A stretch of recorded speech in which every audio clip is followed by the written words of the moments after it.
Blog Talk Radio.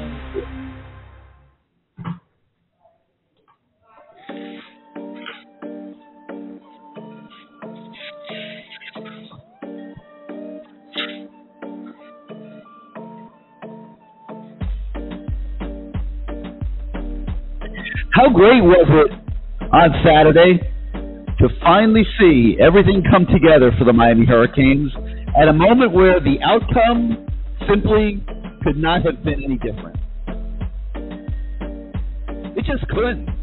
I mean, anything other than a victory over Texas A&M had to be simply unimaginable for a Miami fan base that comes together tonight for a new edition of CaneSport Live, and for a football coach, his players, and his program who badly want to right the wrong of the 2022 season and make the Miami Hurricanes relevant again on the college football landscape.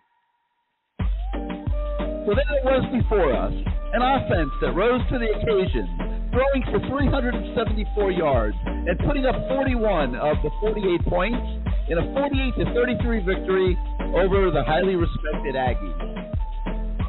And a defense.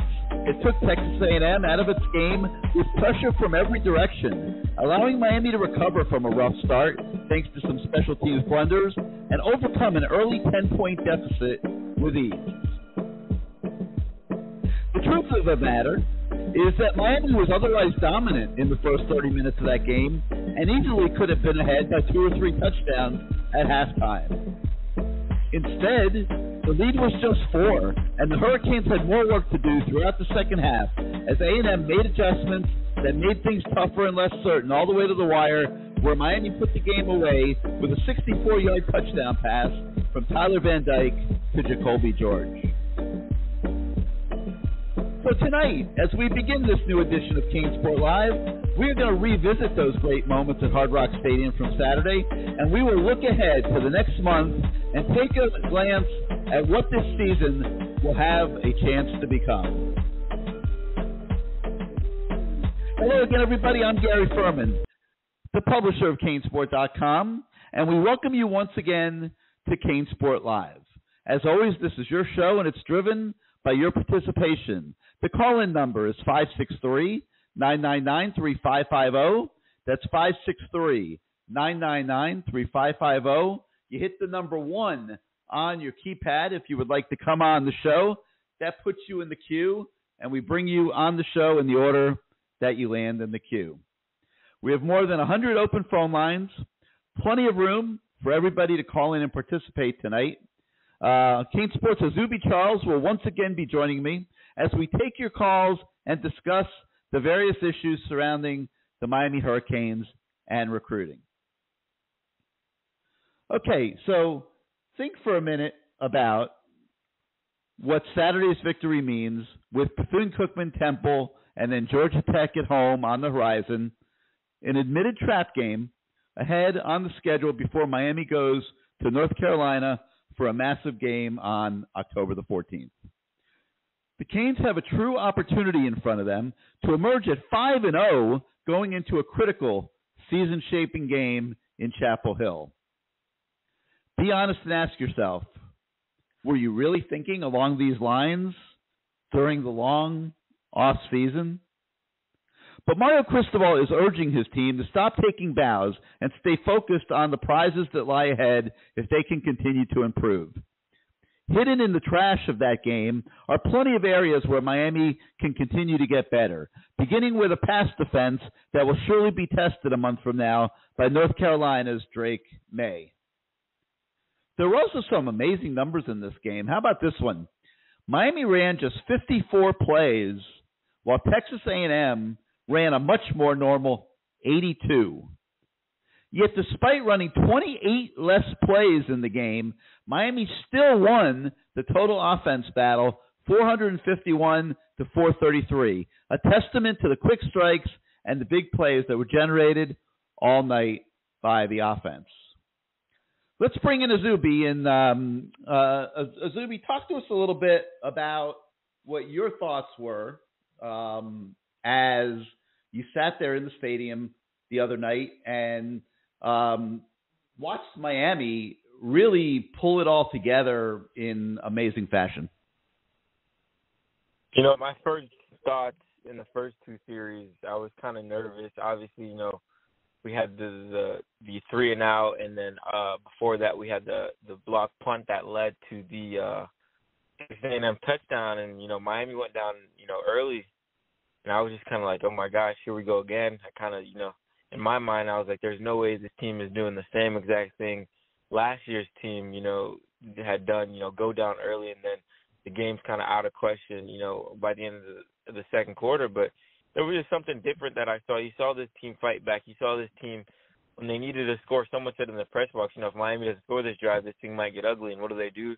They go down and score with Kobe Young with that little, red zone touchdown where he motioned across the line and just hit him in the flats for an easy score. And then I just saw Miami just fight back, which is something that we really didn't see last year. And I was just really, really happy. I was just like, I was giggling in the press box, like, wow, this is something, in my second year. Obviously last year we didn't see that much. It's my first time seeing, a Miami team show this type of resilience and show this type of grit and, not want to give up. So I love that. And then, obviously offense was doing their thing. Defense did their thing for the most part, besides, having to face the Texas A&M offense inside their 20-yard line twice. But overall, I was just very, very happy about the outcome of that game. I don't think you could have done it much better than that. And I was just ecstatic from seeing everything Miami did on Saturday. Well, I mean, it started out pretty poorly, and Miami was down 10-0, and the special teams were falling apart. And there was a little bit of panic out there in the fan base. I was getting a kick out of some of the messages that I was getting, some of the posts on our message board. I'm not going to name any names, but I thought I'd share a little bit of one of them tonight from one of the most rabid fans I know. A few minutes after Miami started falling behind, he sends me a text, "Way to have the team ready. What a freaking joke." Okay, and it goes, "Dumb, and the coaching is horrendous. Either you believe in Van Dyke or you don't. Throw the ball down the field. We are a joke as usual. Poorly prepared. Throw the frickin' ball. We're undisciplined. Every time we make a stop, we get a dumbass penalty." I mean, it just went on. It just went on and on from there, and it was pretty funny. But obviously, once Miami got a touchdown and was able to stabilize things, it was all rosy from there. And Miami really, really played well. Has a lot to build upon. It's only the second game of the season. But this was a big victory for the program. There were 80-plus recruits in the stands. Izubee will talk more about that a little later in the show. But just a win-win-win all the way across the board for the Miami Hurricanes. So with that, let's go right out to your calls. Again, the number is 563-999-3550. That's 563-999-3550. You hit the 1 on your keypad if you'd like to come on the show. We begin tonight, once again, in the 845, where you are now live on CaneSport Live, and I believe this is Greg. That's correct. How are you? Doing great. How you doing tonight, Greg? Now you're usually pretty sour. I mean, you rival Matt Shodell for just sour, but you have got to be just euphoric over what you saw on Saturday. Okay, let's get real. I tell it like it is. It's been horrendous for almost 20 years. Okay. So when it's good, it's good. It was very good the other night, or in the day, whatever. I heard you on your CaneSport in the morning show saying you're concerned about the yardage that they gave up through the air in the second half. Yep. You ever hear of a prevent defense? There was no prevent defense, Greg. That was a one-score game until there were like 2 minutes and 40 seconds left in the game when they hit the 64-yard pass to Jacoby George. There was no prevent defense. Miami was in a tight game, man. Not making that excuse. They were up 15 points on two occasions. And then they were up 8. I understand that, Gary. Yeah, 15-point leads turn to 8 real fast in college football. I'm not making that excuse. You can make it. I'm not making it. Okay. The pass defense can get better. The corners can cover tighter.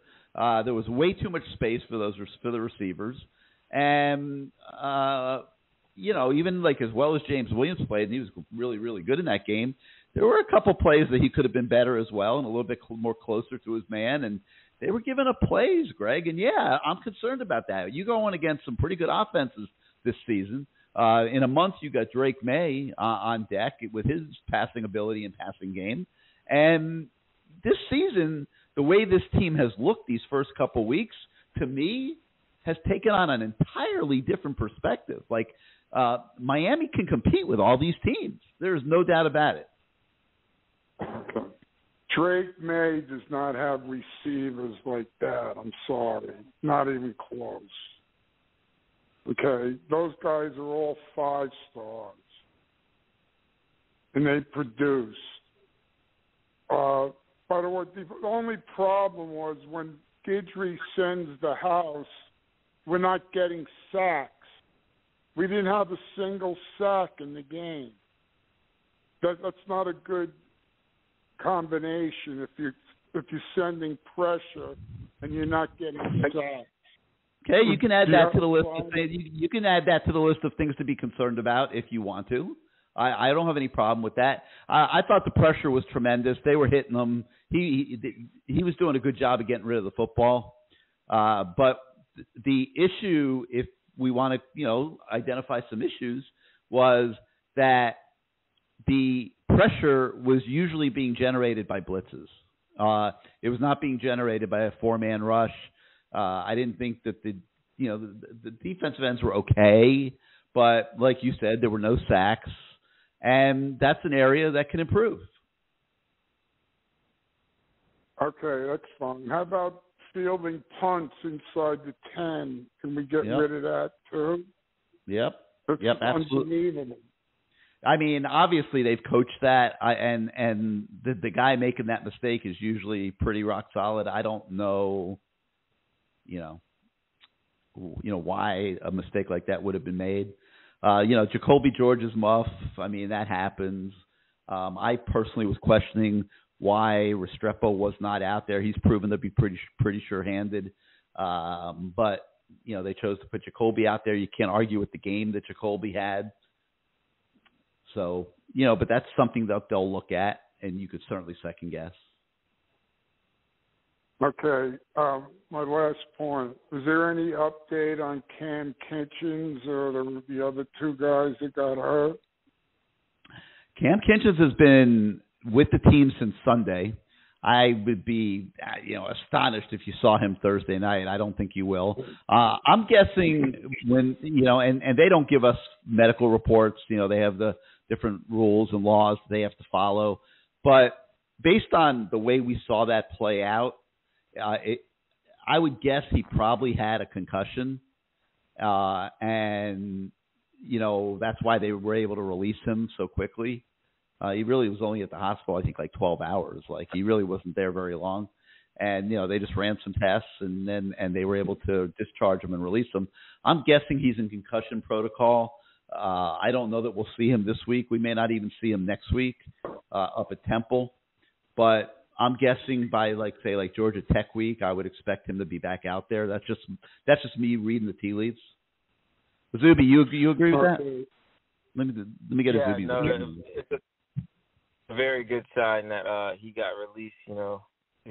Less than a day later, he was real active on his social media, posting, making sure everyone knew that he was okay. So if I'm Miami, I would keep him out this week and potentially next week as well. The Temple game. Obviously, not saying you don't need him against those 2 teams, but his health comes first, and I feel like you need a full, healthy Cam Kitchens if you want to get through the bulk of that ACC schedule, which starts in Georgia Tech. Right. Okay. Last quick point. A little birdie told me that we're making real progress on Jeremiah Smith. Can Izubee comment on that, and I'll hang up. Thank you. Yeah, so it looks like, a lot of heads are kind of turning, especially Jeremiah Smith with the wide receivers, after that big showing from Jacoby George, Kobe Young, and Xavier Restrepo. A lot of the guys, including Xavier Restrepo, were kind of tweeting at Jeremiah Smith saying, hey, look at this. We talked about, the progression. James Williams was even, tweeting at him saying, hey, JJ, give us a look. Josiah Trader was tweeting at him as well. A lot of guys talking to him. And obviously, we don't know everything that's going behind the scenes, but he was really, responding well to what Miami did Saturday. And his biggest thing this whole summer, this whole fall was he wanted to see Miami's receivers really progress and show that they can be, among the best receiving groups in the country. And through 2 games, they kind of looked the part so far with, the big game versus A&M and a good show in the first game. So if this continues to, evolve like this and the receivers keep, showing out, I feel like this is more ammunition for Miami to, show Jeremiah Smith that, hey, Miami might be the spot for you. But I do think Miami's gaining traction with that case. Okay, thank you. Thank you, Greg. All right, Greg. Thank you for being part of the show, as always. All right, 563-999-3550. 563-999-3550 is your number. You hit the number 1 on your keypad if you'd like to come on the show. Let's go out to the 757 now, where you are live on CaneSport Live. You're damn right. You're live with me. Look, man, I don't want to hear you. I don't want to hear no fans. We didn't get no sack. Damn it, if we didn't win the game, y'all be talking shit. Be happy. Is you okay or not, Gary? Y'all be happy. All the fans, I'm there at the game. Be happy. We didn't get a sack, but we came back from being down in the dungeon, looking bad for a second, but they rose to the top. You're not going to get everything. They're supposed to be Texas A&M, right? 5-star this, 5-star that. Our O-line handled them motherfuckers all night long. Our offensive line, our D-line, Cam, Williams, the whole team played great. So anybody calling tonight that got some BS to say, you ain't no damn Cane fan as far as I'm concerned. We did a great job. Let the shit live on. Cam, he going to be fine. He don't need to play until Georgia Tech. I agree with y'all with that. But all this trying to nitpick, man, we do that shit every day in life. Ride the sun, ride the ride, ride the wave. The fans were great, screaming and hollering. It was one of the best games I've been to, and that was the most complete game in years against a tough team. And now Jimbo want to cry and say, man, Jimbo, kill your punk ass. Ain't no need to cry. You got beat. The Dolphins ain't even played in the stadium. Their first game is the week after next when I come back down for them. That's right. I spend my money. I spend my time. 305, ride or die. Don't nobody come up here with no negative stuff. I ain't trying to hear that bullshit tonight. Ride or die. See y'all when we need a real game. We're going to beat Bethune-Cookman, Temple, Georgia Tech, whatever. Izubee. Don't play with Gary.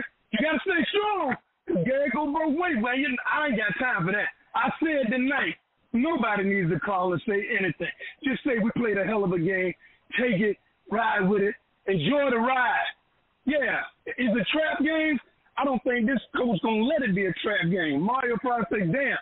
People were saying, oh, we ranked. Man, damn ranked. Win games. If you win, you'll be where you need to be. Ask Deion what his boys saying. He told them they believe. Mario done told them they believe. Put in the work. Now the recruits, oh, Miami's coming back. We're not back yet, but we're making a move to get him back. That's all I got to say.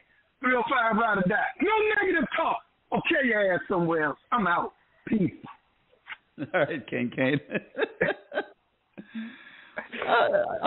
Izubee, you think does he script that out, or does he do that off the top of his head? What do you think? Man, there's too much passion to be scripted out. That has to be coming from the heart, man. It's one of my favorite parts of the show when I hear that area code come in and him dropping his knowledge and all his words. I always love hearing Kane on Tuesdays. He is so classic, man. Kane, I want to meet you one day, man. We got to make that happen. So next time you're coming to a game, make sure you let me know because I definitely got to put a face to the voice. You're the best. Thank you once again for being on the show. 563-999-3550.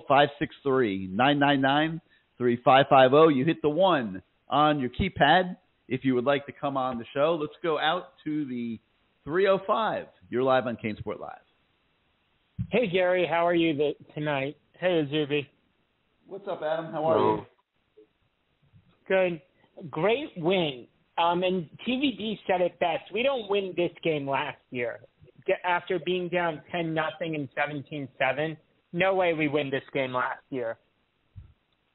I thought it was And amazing to hear him say that. You know, I mean, you don't hear a player say that very much. Say we would have quit a year ago. Like that was I give him a great big mark for being honest. But that was raw, man. You don't hear something like that very often. No, but he's right. This team at times last year looked like they played with no heart, or it looked like they folded way too quickly.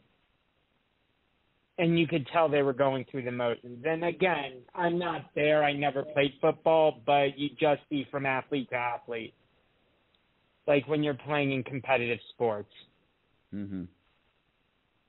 But also, big shout out for Jacoby George to not get his head down after muffing the punt and coming back and scoring those 3 big touchdowns.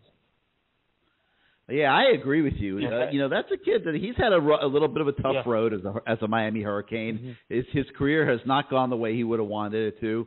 I remember when he was coming out of high school and he committed to Miami, and I had several people tell me this kid is going to be a big-time player at the University of Miami, and he was kind of like under the radar because he came from Plantation, and nobody was really thinking all that much about him, and you saw glimpses his first couple of years, but nothing like what we're seeing now. So you got to give that kid a lot of credit for getting himself together, whatever that means. You know, I mean, I'm not going to get into all that, but it's like he's doing all the right things now.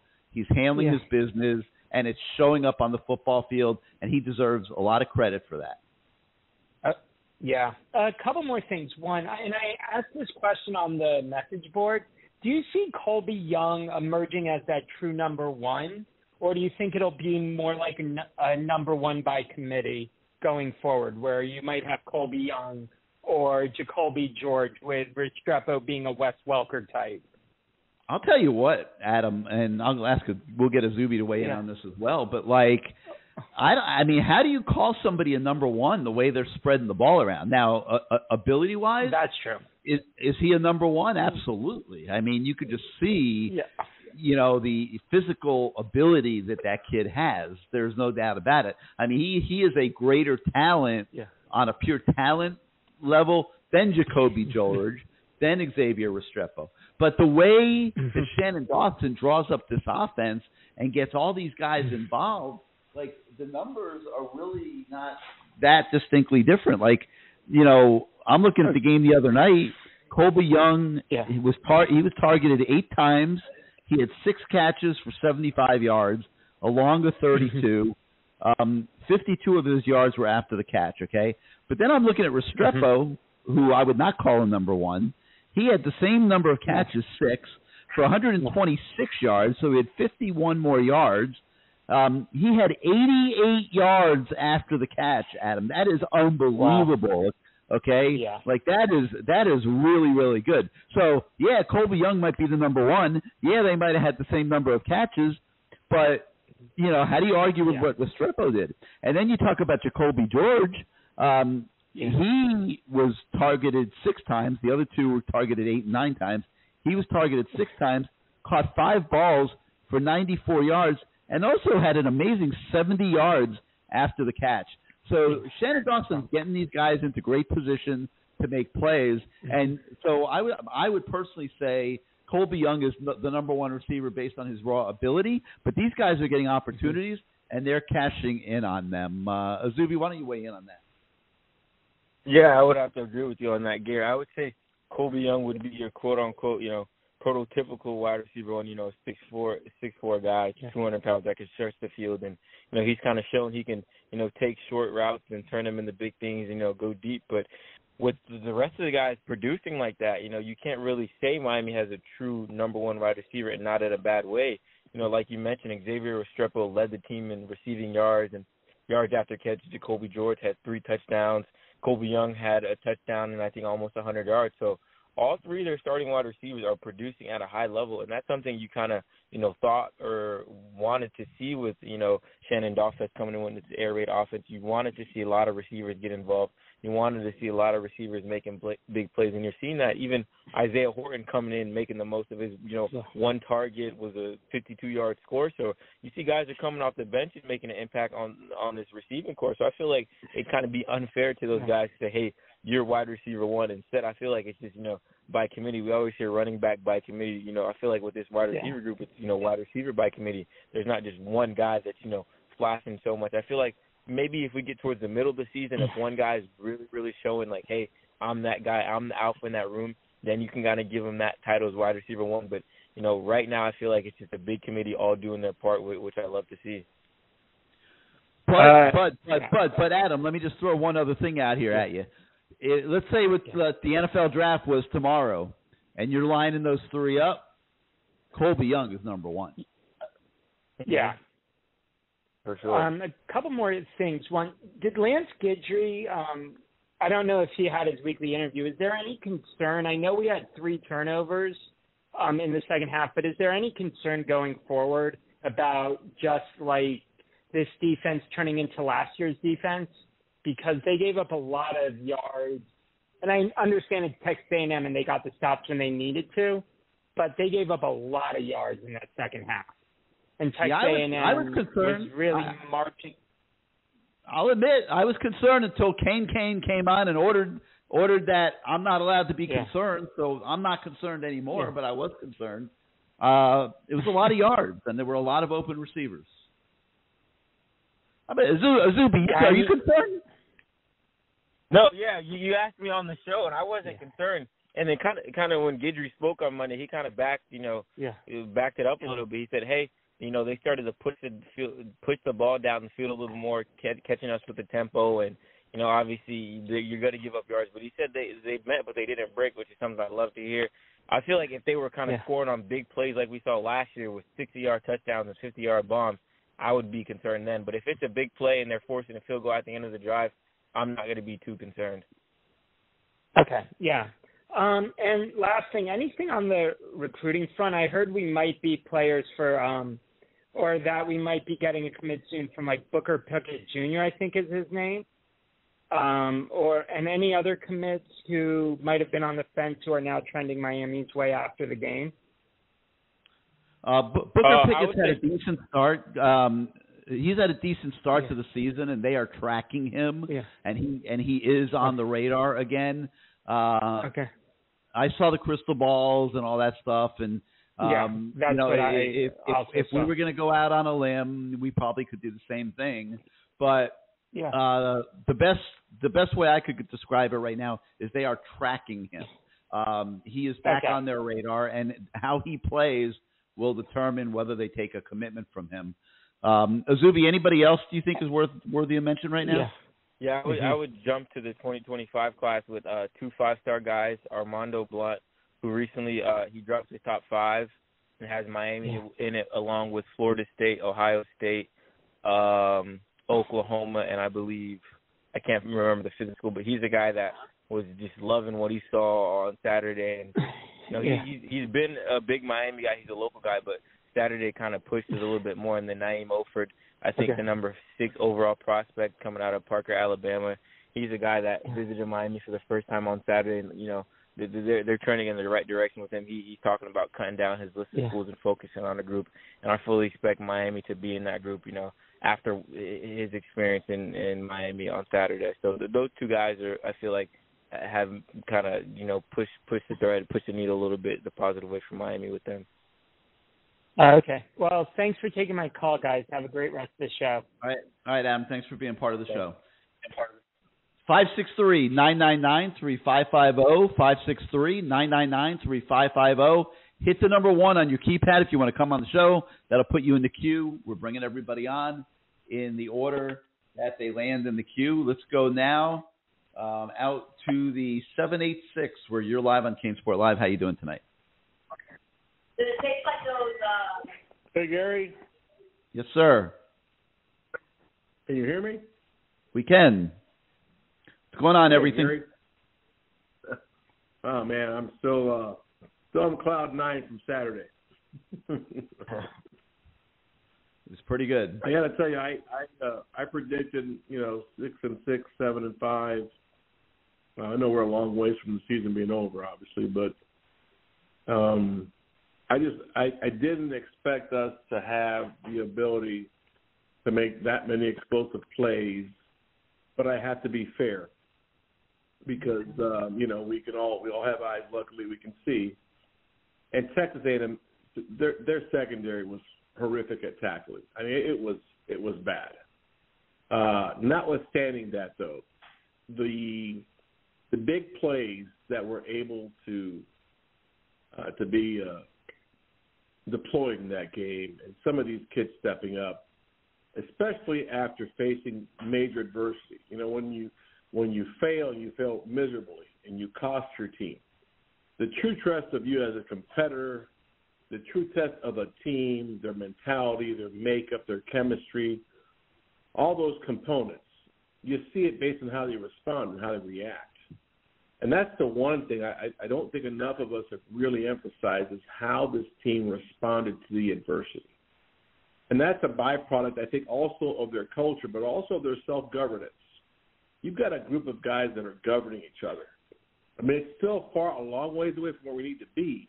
But, Gary, we haven't seen that level of accountability across the board in many years. I mean, correct me if I'm wrong here. No, I agree with you. But it's just something that I know we're just getting started. I get all those things, and we still don't have enough quality depth, and we still haven't had enough major top recruits come on in, and we can go on and on. But what the positives that I am seeing, at least it's given me hope. And this is a team, we don't know how they're going to come out, but there's adversity on Thursday. There's a bunch of guys that are nicked up, that are hurt, that we don't know what their future is like, and a bunch of young guys now have to step up and take advantage of an opportunity, regardless of whether they're ready or not. And those things do concern me. So even if we're very successful on Thursday night, we play a lot of guys, we just run the ball really well, have a couple of passes, the other two quarterbacks get to play, or whatever we do on Thursday, if we execute at a pretty good level, especially on a short week, based on the euphoria of where we've been at, but we're able to come back on Saturday morning and get our asses to work and get ready for Temple. Then you go on the road. That's another test in and of itself for any program. And Temple might not be a world beater, but you still got to line up, suit up, and execute and kick their ass. So that if we see that after the Temple game, and I don't know, Gary, I think he's achieved more than what any of us thought he would. But again, I could be wrong here. No, I mean, I think you're making a fair point. I mean, I think that if you're evaluating what we've seen through two games, that you would have to say it certainly isn't, I mean, there might have been some people expecting more, but probably not too many.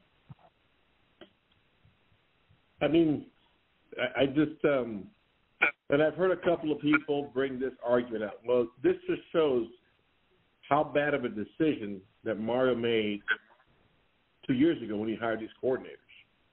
And you know what? The buck stops with the head man. There's no doubt about it, Gary. But and he took the blame for that, but give him credit that instead of hiding behind it, he corrected it immediately. Correct. And I think that's another trait of what quality high-end coaches do. You don't have patience.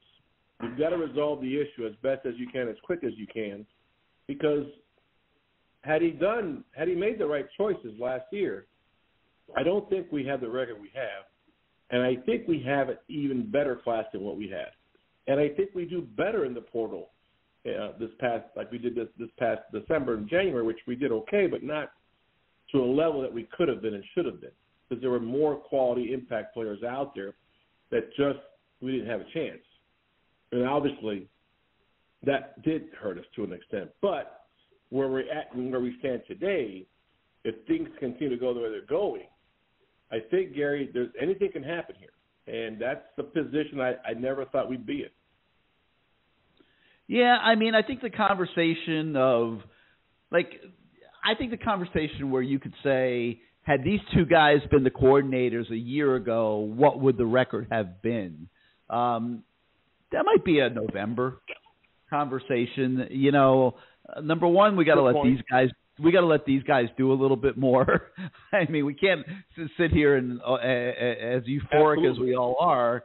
You know, this is a one game at a time situation with this program right now. This is not like there's no you're not throwing a parade this week on Santa Mauro Drive because the Canes beat Texas A&M.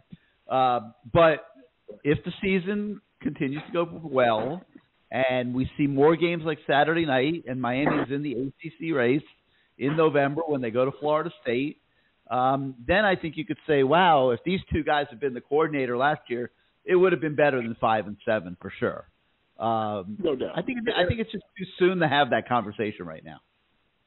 I think absolutely. I just kind of things that I've heard that I wanted to share, but I wanted to make one last point if I can, and I have a question for Izubee as well. But Matt made a great point today that was scheme based. When they went to 12-step personnel, we didn't play as well as we did. We made some major errors. Now, they missed a couple of big throws. We had a kid fall down and all that, but they pretty much it took them a half to figure out to make the right adjustment. And that's something that I guarantee you, as every program's going to do, every opponent's going to do. They saw the same thing we saw, and that'll be something that now Gidgey's going to have to address, which is going to place more stress on the core of what his defense likes to do, with the fooling and the scheming and the showing and trying to confuse the QB and the different looks you give and changing the looks, So all those things, I think, the challenge for him is going to get even harder because we're thinner up front now. So, our defense right now is just in survival mode, I think. But our offense really has to really come together. It's got to get as high-end efficiency and in terms of an execution level as we've ever had because that's the way we're going to have a chance to win. And that, don't discount Temple. That could be a quality game on the road. It's a road game. But just one last observation. And then Izubee, I had a question for you. Obviously recruiting-based, but if you had to pick one kid right now that truly was impacted, 124 recruit, whether they're local or high-end national kid, which kid is now, in your mind, truly reevaluating the outlook of our program, truly reevaluating where things stand with us based on what they saw transpire on Saturday?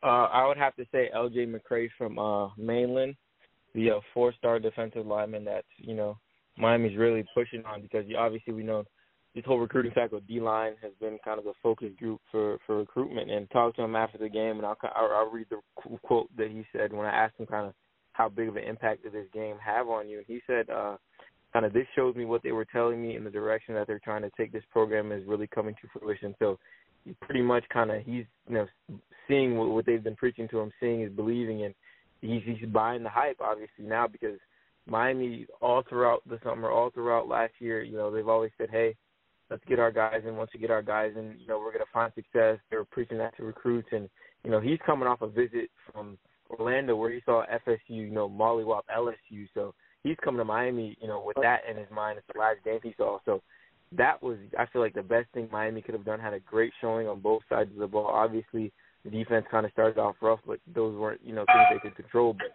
he saw everything, he wanted to see, and he's a believer now. After talking to him, I think he actually believes that Mario Cristobal and Miami can turn this program around. And, they still have to sweat out an October official visit to Florida State, which is going to be the final OV, but I feel like Miami kind of put their best foot forward with him and kind of made the biggest push with the 2024 guy with L.J. McCray. Thank you so much, Izubee. Guys, great show as always. Appreciate your time. Go Canes. All right, everything. We'll talk to you next time, man. Thanks for being part of the show.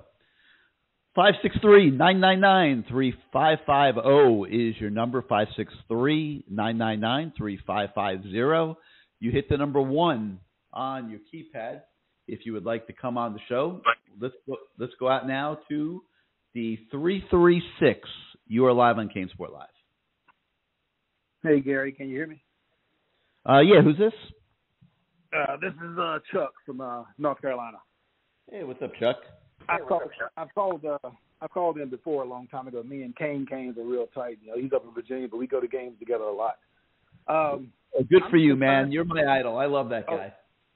Oh, he is. What's your next game? I'm going to the North Carolina game, the NC State game, and I'm trying to decide now if I'm going to come to the Clemson game or if I'm going to make the trek to Tallahassee. So, is Cane going to be with you at North Carolina? No, he's not going to make North Carolina because he's such a Dolphins fan too. So he works a lot on weekends, so he's trying to figure out a way he can be off multiple weekends. And he's got season tickets for the Dolphins and game, so oh wow, it's going to be hard for him. Even though it's closer to come to North Carolina, but the weekends aren't going to work out. He's trying, but right now, well, I'm on a mission. I got to meet that guy. Yeah. Well, I always tell him, I said, man, you need to stay on. They want to ask you questions after. He's he's got that shtick down too perfect. I like his routine. It's just right. It is coming straight off the top, though. That's not planned. It's just coming off. You know, I can tell you that. Yeah. But my thing is, I mean, I don't know if you guys. I've watched both games. I was at the game, but I watched the game against Miami, Ohio, and I tempered my response. I was like, you know, I'm telling the guys at work, all these Alabama fans, these Carolina fans, and I'm like, okay, I've seen a different team against Miami, Ohio. I've seen a team that fought. I've seen a team that wanted it. Even though the score was a 35-point game, 38-33, and I was like, well, I got to see because I didn't really see any passing. It was a rushing game. And this Texas A&M game, I'm like, okay, and I got to give. And Kane's listening. He's listening. I told him to call back in because I'm going to be on the call. I got to give it because I've been talking junk all year about TBD. I did. I was like, I don't see it. And he still hasn't beat FSU. He's got to beat FSU before I give him the props. You know, he's got to. But I'm going to tell you, Saturday I was thoroughly happy and impressed. He did his thing. I don't know what you guys are watching because I hear these fans. I'm like, Kane. I hear these fans. I'm like, is this a Clemson fan base or Alabama fan base? It's like, we lost the game. Like, we got to work on this. We won the game. I mean, I'm like, you know, if we lost the game, then I can see all the – yeah, every team has got to work on stuff at the second game. I'm sure Florida State's working on stuff, you know. Yeah. So, yeah, we got to work on stuff, but we can't just be beaten down. It's like, well, you know, we gave up a lot of yards. And I agree with Greg. Yeah, to me, a lot of that was garbage time, you know, and they kept it in front. You say it wasn't prevent defense. I think it was a little bit of prevent because it's like, you know what, we'll let them get that, but we won't let them get the end goal. You know, you're not getting the end goal, you know. And they did cut it to 7, and we stretched it back out to 8. Every time they would get within 8, we'd stretch another 7 onto it. So I wasn't really worried about the game, honestly. And I think this team, I'm gonna tell you, this team is totally different. I don't want to hear nobody else say, you know, well, last year because this is not last year's team in no stretch. No. This is not last year's team. And the coordinators, not just the coordinators. Look at I want to get Kevin Beard his props because these receivers last year, if we had Guidry and the offensive coordinator last year, I think the record would probably be similar. I think because the kids, we had to change. Mario had to turn over that team. He had to get better. He had to get better players brought in here to buy in. Cam Kenton's the leader. I think he had a lot to do with it. That meeting he had after the season last year, and the meeting he had this year. You know, when Jaden Davis came in, went to the meeting, a players only meeting. 15 minutes. Everybody showed up 15 minutes early. You know, and that's when Jaden Davis said, "I can tell they all want it." You know. And it starts from the top down, team, coaches, and team leaders. And I think this team is different. And I'm so tired. I live here in North Carolina. I'm so tired of hearing Drake May. Drake May, like Greg said, he don't have the receivers this year. And I'm like, you guys, every year they do this thing without. But like I said, this is not the same team. I'm not worried about Miami this year at Chapel Hill. I'm not. You know, I've watched them. And they have a heck of a rushing attack. I give them that. They have a rushing attack. But I'm not worried about Drake May. They've made it seem like he was all-world after that South Carolina game. South Carolina doesn't have anything resembling an offensive line. Spencer Rattler ran for his life the whole game. And they put up that Drake May had 200-some yards passing, 2 touchdowns, but they failed to put the 2 interceptions up there. So we're going to yell about Drake May like he's the great this and that. I'm like, No. But anyway, I'm gonna let you talk. I know you've been trying to get in, but I just had to say those things before I forgot about it. Chuck, here's what I'll say. I think the complexion of the season changed with the way the team played on Saturday, and not that Texas A&M is going to be even a top 20 team by the end of the year, but they have a lot of very good players on that team, and Miami showed up in a big time way, and I think that changed the complexion of the season. And we can sit here and debate whether Drake May is any good, how good FSU is. We could go on and on about all these teams, Clemson. The bottom line is this: Miami is going to have a chance to win every single game it plays this year. Okay, there's no doubt in my mind about that. So this is no time to take your foot off the gas and coast. No, definitely not. Yeah, this is a time to keep getting better, keep looking for ways to get better, keep being real with yourself about where you weren't as good as you need to be, and just keep pushing forward. And that's Mario Cristobal to a T. Trust me, he's not taking any bows. He might have enjoyed it for about an hour or two on Saturday night, but by Sunday morning, trust me, his foot was back on the gas pedal. And if anything, he's going to push those kids harder right now as a result of what they accomplished last Saturday because of what I just said. The complexion of this thing has changed. Miami will have a chance when you look at the way they're playing and the way Clemson has showed up this year. I thought even Florida State was very susceptible in the first half against LSU. I mean, I'm not sitting here like conceding anything because the Canes have to go to Tallahassee. I think they can compete in every game they play this year, and that's why I don't have any problem with saying the pass defense can be better. The defensive line itself can rush the passer better. You could probably nitpick on offense too. The tight ends could be more involved. Whatever. Keep pushing to get better. Right, and I agree. The only thing I'll add to that is you said Mario, that he's not going to let him. And I'm so happy for Cam Kitchens, but I think Cam Kitchens as a player leader is not going to let that happen. Nope. No, man. These guys are seeing that they are ready to rock this year. They are a much better team. Yeah, I think I came into the season thinking that we would probably lose 2 or 3 games this year. And I thought those 2 or 3 would be Clemson, Florida State. And, I didn't think Florida State. I thought Clemson, coming into the season, before I watched the game, I thought Clemson, the Chapel Hill, and A&M, because Chapel Hill's had our number for it. But like I said, what changed the complexion to me was the Miami game, Ohio game. And like I said, I seen the way those kids, it just looked like a whole different team. It didn't look like last year's team at all. And then seeing the Texas A&M game, it just really, solidified it. Now, I'm not saying we're going to go 12-0, but I'm like you. We're going to be in every game. I don't think anybody can look at Miami, Clemson, Florida State, whoever can look and say, okay, we got this. And Miami can't look at it and say we got this. But it's going to be a battle every game. Yeah. All right, Chuck. Well, thanks for calling in, man. Thanks for being part of the show. No problem. Have a good one. Thanks. You got it, man. Izubee, it's like you can sit here and say, well, there's going to be moments where things don't go right, down the road.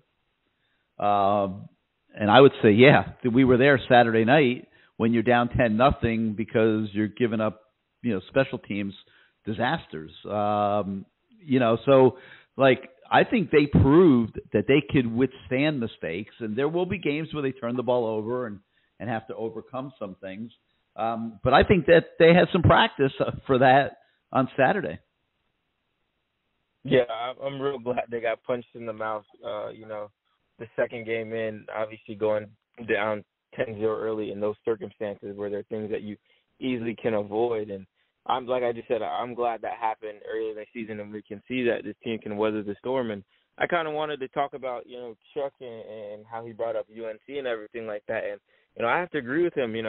Heading into this season, I picked Miami to go 9-3, and everyone was kind of not giving me slack for it, just saying, oh, you're too optimistic, and you're just, trying to be a happy-go-lucky guy. But I was like, no, if you legitimately look at the schedule, I think Miami's more talented than 9 of these teams. They have a veteran quarterback. They have a better offensive line, and they have 2 good coordinators coming in. And so far, it's so good. I had Miami going into UNC 5-0, but I did have them falling to UNC in that game. But obviously we have 3 more games to worry about till we get to there. But I'm still kind of, standing behind my prediction. I'm, after kind of looking at UNC a little bit, Drake May struggled this season.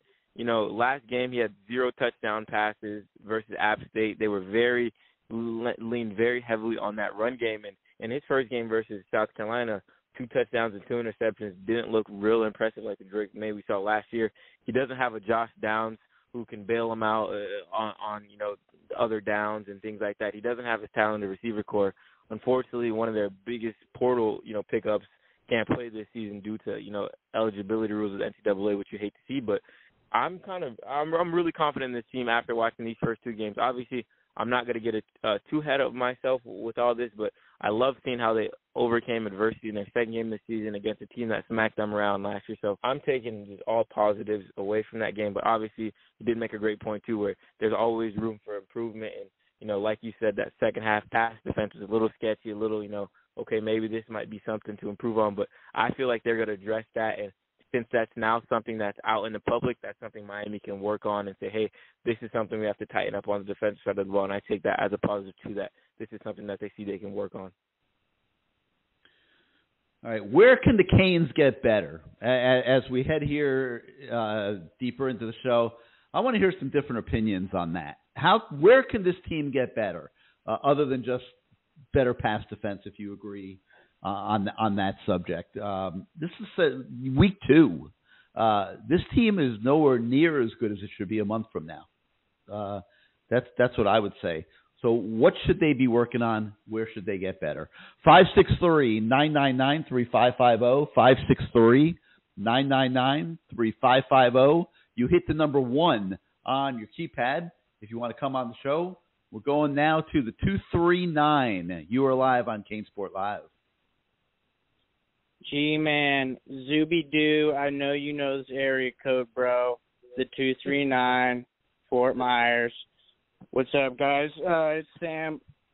Don't post too much on the boards. I let all those other goofballs do that. It's fun seeing them complain about everything and anything and go against each other, even as Canes fans. And, but I just am super proud of the team going through all that diversity in the first half, coming back in that minute 6 in the end of the second quarter and score a touchdown to go up 21-17. And then the big play by George at the end of the game. Such a confidence booster for all these guys, I feel like, that, coming off of last year, they did not have. They wanted to see the results. They got it. Let's relish in this victory as Canes fans. Push forward. Like you said, Mario's going to keep these guys on a leash, but he knows there's some dogs. We got some dogs. Area I want to say we should improve in, Gary. I think the run blocking still needs to be improved a little bit. We didn't have the best game. I know they got a bunch of 5 stars, whatever. Still got to run block better, I think. EMAC would agree with that. And, I'm just proud of the boys. I think it's a big, big confidence booster for the rest of the season. And as you said, Gary, I think we got the guys and the confidence now after this game to compete with everybody the rest of the year. Anything can happen. Appreciate the work you guys do. I'm out. All right, man. Thank you for being part of the show. The run game, Izubee. What do you think? Is that an area where Miami can get better? Yeah, I do feel like obviously that first game, Miami, I wouldn't say get better, but be a little bit more consistent. In fact, I feel like that's not even the way to put it. Because even Shannon Dawson said it himself. In this game, he didn't have to use the run game.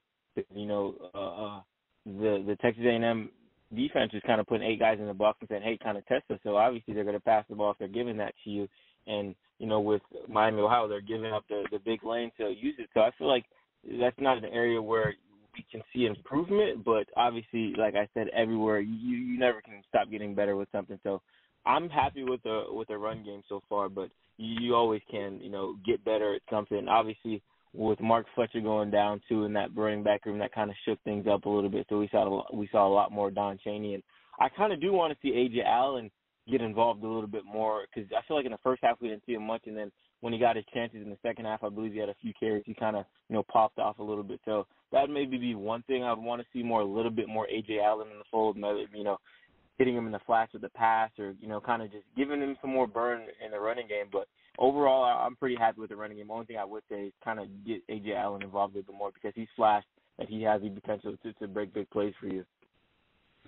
All right, well, you can't compare Texas A&M to Miami, Ohio, everybody. So it's really hard to say, oh, well, the run game wasn't good against Texas A&M. Well, you're going against what's supposed to be an elite defensive line, 5 stars across the board. Now, Henry Parrish carried 10 times against Miami of Ohio.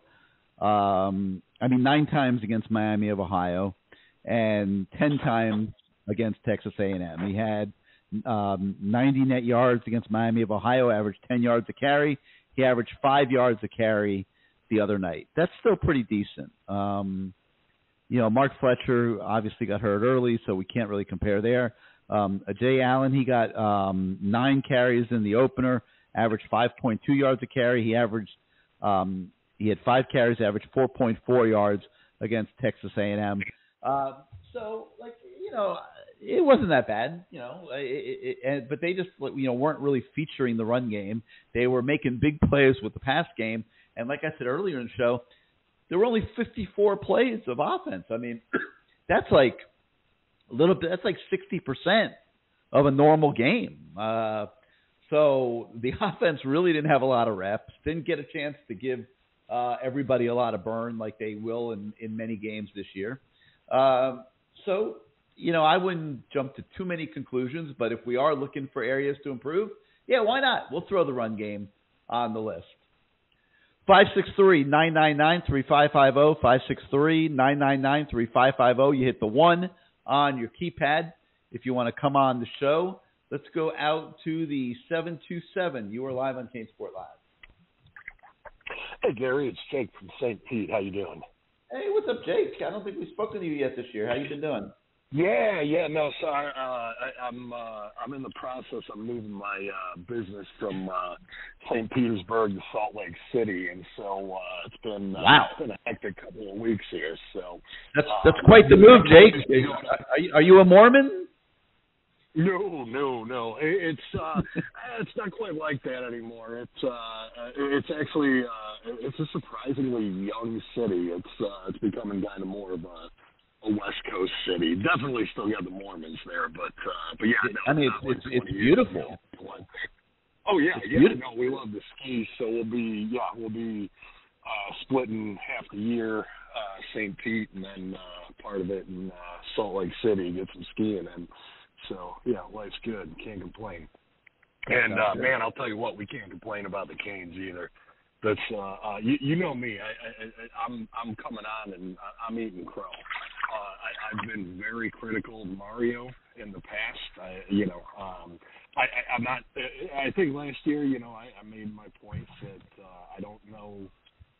I didn't know if he was the right hire. I was always. I kind of took your approach when it was like the Manny Diaz, where it was.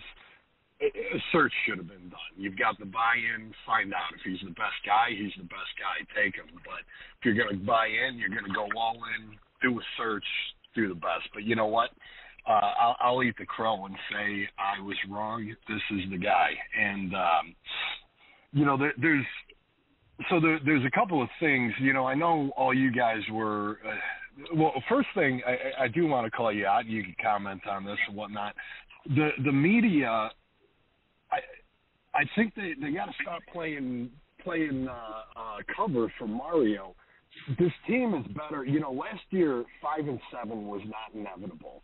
It was a combination of some issues with personnel for sure, but the coaching last year was horrendous. On both sides of the football.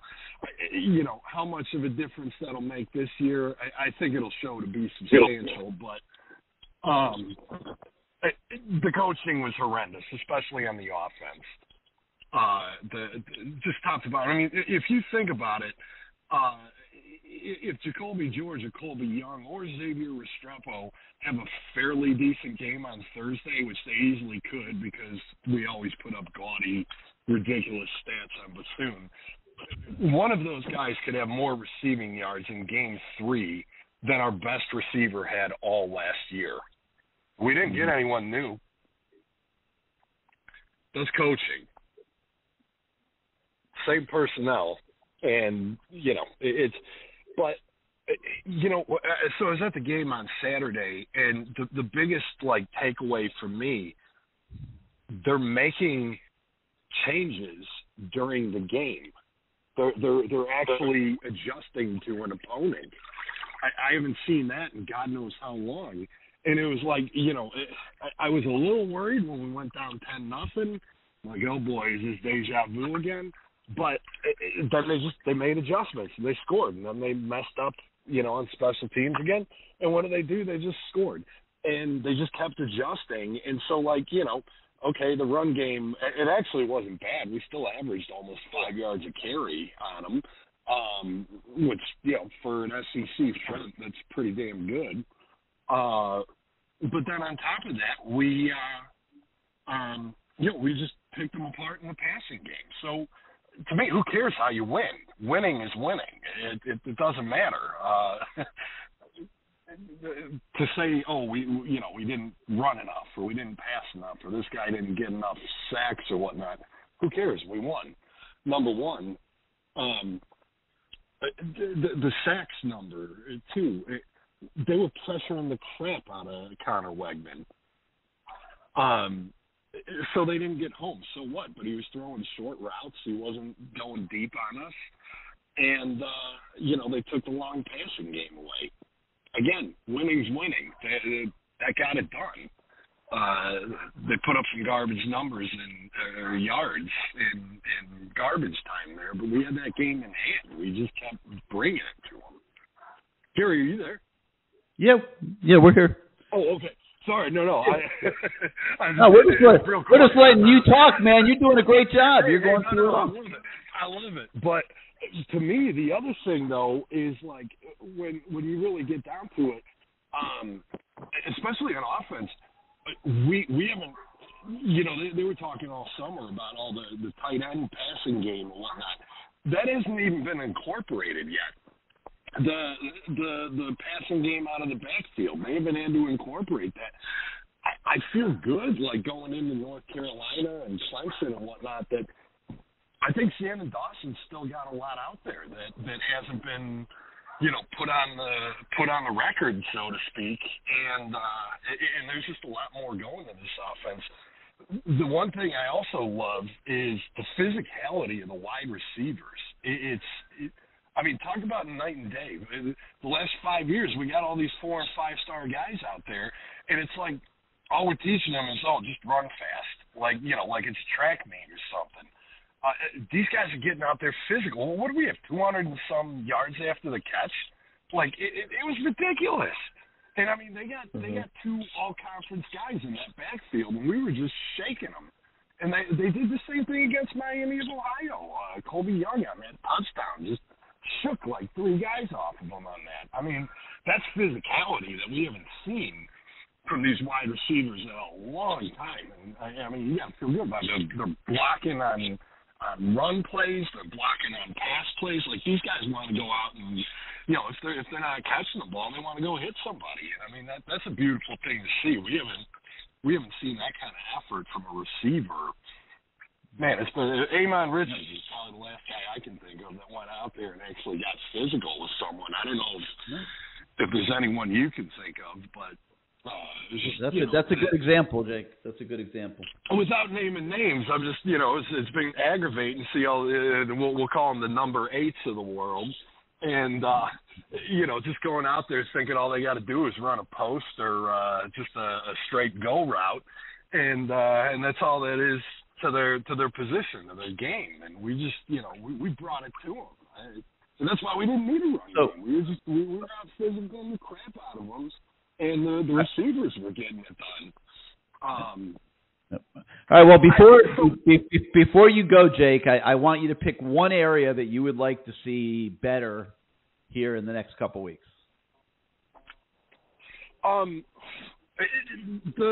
So the defensive line, getting home is important. I think, and I mean, part of that, like, you know, how much can you complain? Reuben Bain played, 50-some snaps in that game. He's a freshman. His go-to move is the bull rush, and he ran into the bull. And, you know, it's a little different when you're running into a 340-pound SEC tackle than it is, you know, your South Florida lineman that you're playing against. I'd like to see the defensive line get home a little bit more. I'd be curious, has there been any word about Elijah Arroyo? Is he coming back this season? He's close. He's close. I think you'll see him. I don't know if you'll see him Thursday, but if you don't see him Thursday, I think you'll see him by Temple, I'm guessing. Yeah, because to me, just if we could get a tight end, some involvement there in the passing game. I mean, again, I don't think they've really had to. So to me, hey, keep it that way. Who cares, one way or the other? But having because that opens things up even more. Then if you got to account for a tight end, whether it be him, Riley Williams, hell, Cam McCormick had a hell of a catch. I didn't know he was allowed to catch the ball downfield, but yeah, he had a hell of a catch. I'd like to see the tight ends a little bit more active. I don't know if that's necessary in these next two games, but with ACC play, man, if you can get them involved too, I mean, you're going to be scaring the shit out of those defensive coordinators. I mean, yeah, Van Dyke's he's been clean the last 2 weeks. You know, no complaints there. You know, one other thing I wanted to say, and this is, I think one last thing, Jake, then we got to let you go. This is it. But 9-3 is the most important number this season. So in the last 30 years, all but one coach has gone 9-3 in their second season, who has gone on to win a national championship at some point. Some have won it their first year. Some, I think, Mac Brown took 8 years to win it. But 9-3 in your second year is the magic number, and I think at this point 9-3 this season's inevitable, and 10-2 is looking like a distinct possibility, and that's got me excited because I think, you know, it looks like they're building something here, and that game was a hell of a lot of fun. It's a lot more fun to be on this show talking about what went right than bitching about how the season was going. And what went wrong. Sure. All right, man. Well, listen, when are you moving to Salt Lake? Soon? In about a month. I'm gonna try to hang out for that Clemson game. But, all right. Well, don't forget about us, man. Don't forget about us. No, I'll be plans to be out here for the cane season. So yeah, no, I just got to remember to tune in. I meant to call a couple weeks ago, but I forgot about the time difference. So yeah, no, we'll hit you up again. Looking forward. All right, Jake. Thank you as always for being part of the show, man. Thank you. Appreciate it. All right, Jake, moving to Salt Lake City from St. Petersburg. Izubee, you're a West Coast of Florida guy. What, man? That's some serious culture shock he's talking about there.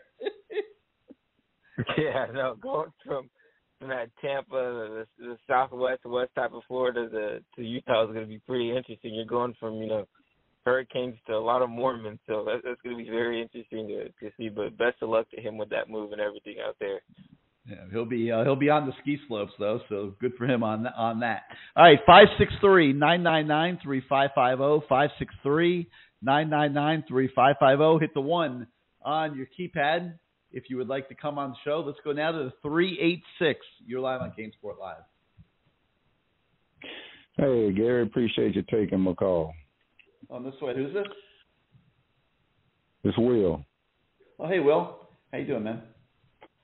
Hey, I'm doing fine. Hey, the first thing I'm gonna say is way Miami can get better at. Keep coaching them up. Keep your nose to the grind. When you win on Saturdays, don't spend so much time patting yourself on the back. Sunday, it's time to move on to the next game. No doubt. Okay. No doubt. All right. I'm not going to bash Miami. I was very happy with the win, but I'm not going to serenade them either. Here's why. Not so long ago, under the Mark Richt coaching, remember we beat a top 5 Notre Dame team. Everybody was serenading this team, and then the wheels came off. So I said before the season started that I'm going to be in a wait-and-see mode, take it one game at a time. Hey, I'm sticking by my guns. So that's all I have to say on that. As far as the questions I have tonight, number one, I haven't seen Cyrus Moss or Chase Smith on the field. Are they hurt? What's going on with those two? Chase Smith is back healthy. I just don't know if they've gotten him worked in yet. I would have to look and see if he's played any special teams. Let me take a quick look here if he got in on special teams the other night. I do not see him on the list at a quick glance, but he is healthy now. They just haven't gotten him incorporated yet. Moss, he's a work in progress, man. He's trying to gain weight. It's not coming easy for him. I don't know where things are going with him in terms of all that. If I had to make a bet right now, it would be transfer portal, a little bit of a lower level of college football, where he can more physically be equipped to compete. But I don't want to write him off yet. I know he's trying really hard to gain weight. Okay. My second question: if you were the betting man, which game would you say Miami have the best chance of stealing a win? NC, North Carolina, Clemson, or Florida State? I would say North Carolina and Clemson. I think I would have to say North Carolina for sure. Okay. All right, and my last question here, then I'm going to let you know some other callers get in here. Miami have a good stable of running backs. But you was talking about Cyrus Moss might go in transfer portal. I'm thinking some of these running backs may go in transfer portal. You think these guys are going to be happy with getting 10 or 12 carries a game? I mean, a feature running back, get that in the first half. And I've always heard, the more carries, the more you get into the game. But 10 or 12 carries for the whole game, you think these guys are going to be happy with that? Izubee, what do you think? They seem happy right now. I mean, and you got to remember, they only had 54 plays the other night. If you add another 20 plays, 50-50 run pass, let's say each guy gets another 3-4 carries. I mean, there's nothing wrong with that. I mean, I get what you're saying, but Henry Parrish, I'm pretty sure this will be his last year. And, then it'll be, Fletcher and Allen and Chaney, and, we'll see, yeah, I mean, we'll see what else happens there. But, I mean, I don't know, Izubee, what do you think? You think these guys are itching for more work?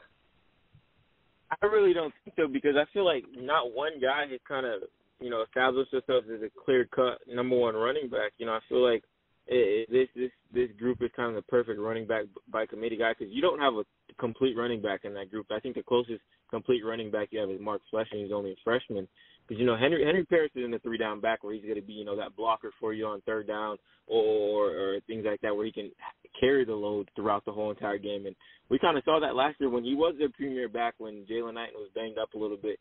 He couldn't stay healthy, kind of carrying the load. So I feel like this is better for him. And then obviously Mark Fletcher being a freshman, A.J. Allen being, a redshirt freshman, only sophomore. I feel like that isn't causing too much chaos right now. But, maybe next year I might see something, arise with the younger guys and kind of splitting carries. But right now I feel like it shouldn't, rise with any problems with these guys, kind of wanting to jump in the portal, seeking, more playing time. I feel like Miami's kind of doing a very good job of keeping that balance in the running back room with Coach Harris and everybody. And they're clearly making an effort to split the reps relatively evenly. Mm-hmm. They're clearly doing that, Will. All right, Gary. Well, hey, I appreciate you taking my call as always. All right, Will. Thank you for being part of the show. 563-999-3550, 563-999-3550. You hit the 1 on your keypad if you would like to come on the show. Let's go out to the 786 now. You are live on CaneSport Live. What's up, Gary? Who's this? Hurricane Cummings. What's up, man? How you doing? Welcome to the show. I'm good. This for my man Kane right here. And this for all the naysayers and negative talkers. You can talk till you turn blue in the face, or you can talk a sore in your mouth. Take your choice. This to the TV announcers. I was at the game Saturday, Gary, section 241. When I tell you that place was rocking, that place was rocking. I hear all the people saying 9-3, blah, blah, blah, this, that, and the third. Me personally, Gary, you was at the game. If you saw what I saw, those kids are growing up right before our very eyes. Like, literally. They are growing up right before our very eyes. Mm-hmm. They were down 10-0, right? We spotted them 10 points in their territory. We stormed back like it was no tomorrow. Like nobody blinked. No panic. Nobody blinked. No nothing. And then, Gary, like I hear some of the people saying about transfers and this and that, Gary, you saw the energy on the bench, Gary. No heads were down. Nobody pouting. Nobody moping. I don't care what anybody on the field did. Everybody on that bench was jumping up and down. Yeah. Everybody on the bench was jumping up and down. And it's like, I seen Florida State, and I'm like you, Gary. LSU left 21 points on the field in the first quarter. I don't think we're doing that. And as far as scheme, Gary, or whatever we need to work on, Gary, my opinion, the only thing we really need to work on, Gary, is scheme. That's it. We need to work on nothing else. We just need to work on the scheme. If we get the scheme, as you saw Saturday, everything else just comes natural. It comes natural. Like, Mario, he's that dude. He's that dude. I had my reservations about this season. What I saw Saturday, live and in person, for the first time, I can honestly say, we are huge on the offensive line. I'm looking at Texas A&M offensive line. I'm looking at our offensive line, and I'm looking at Texas A&M defensive line. We got some big boys up there now.